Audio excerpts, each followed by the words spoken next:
The saga of Sue Gray, the so-called impartial and professional civil servant who is now becoming Keir Starmer's chief of staff, continues as we discover that her son is now potentially going to become a future Labour MP. Yes, all the links in the family, not just her son, but Sue Gray herself in the past with the Labour Party, who people brought it up a while ago, and everybody ignored it in the mainstream media.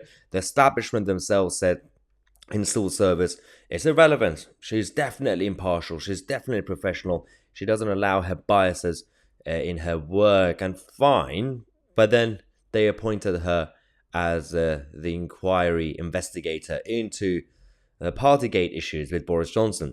And a lot of people would say, well, Boris himself appointed her. Well, that's not how things work. They had to go to Boris, basically civil service, and say, we have a good name for you, Boris, as Prime Minister. You can go on TV and announce that I appointed Sue Gray as the investigator in this inquiry. But Boris didn't himself appoint her because it was the advisors in civil service who gave him that option. Anyway, we now have a situation where Sue Gray's son, and you can see in this photo, and there's been a lot of photos with Sue Gray's family and herself hanging out with Labour politicians back in the day, not recently, not after she got the job as Starmer's chief of staff, but before. Throughout the years, she's been close to the Labour Party, and her son has been hanging out with all the MPs. He's now considering a bid for a Labour seat election for the next general election. So, Conlon is going to be considering to run in, yes, Beckenham against Bob Stewart. So, it's going to be quite interesting because, of course, they're going to have all these London Labourites from North London, like Keir Starmer and all the other nutters in Islington, as well as South London.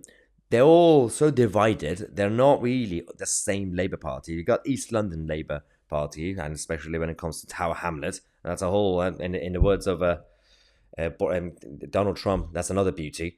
And then you've got, of course, the hippies in Hackney and Islington. Then you've got South London. So it's going to be quite interesting to see if they can even unite the party for the next election to actually help each other, especially in places like London, especially because a lot of the local areas, even if it's Labour stronghold, they are now against even their own mayor, Sadiq Khan.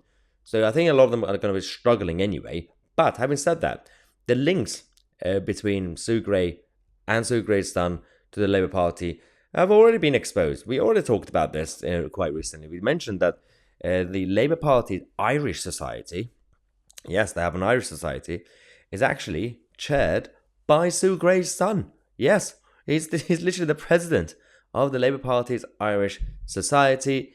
And of course, we had it recently, literally weeks ago, when he was campaigning. He basically did a campaign with the other Labour members to try to unseat Boris Johnson.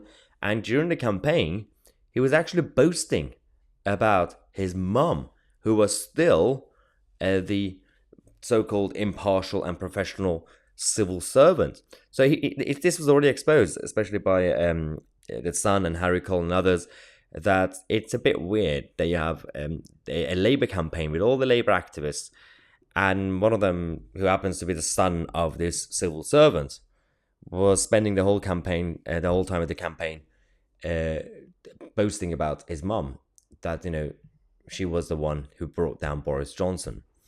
Is that a sign of impartiality? Is that a sign of professionalism inside the civil service? I'm not really sure. I'm going to say no. But for those who are going to say, well, Mahyar, it's her son, it's irrelevant. Yeah, but she also has and had in the past links to the Labour Party. Well, she has a new link now. She's literally chief of staff. But even in the past, it wasn't just her son. It was her and whole family who were Labour people. So they were party political, and they gave her a top civil service job. Now, I'm not saying that individuals inside civil service shouldn't or wouldn't have personal biases. A lot of people have, and would be supporting a political party, but it's different to be affiliated directly and officially to a political party. You could have a civil servant who would personally vote Labour or Tory. That's fine, that's just life. But you shouldn't really have civil servants, especially at the top, who would be directly affiliated with any political party, especially a party in opposition. She's not even part in government. It's just not right and ethical. Anyway, she's had access to a lot of secrets in government, and now she can share it with Keir Starmer. It's going to be great. Yes, lovely. Anyway, let's take a break for half an hour. We're going to come back and give you more updates on what's going on today in the news. I'm Mahyar, Tousi, and we are the media.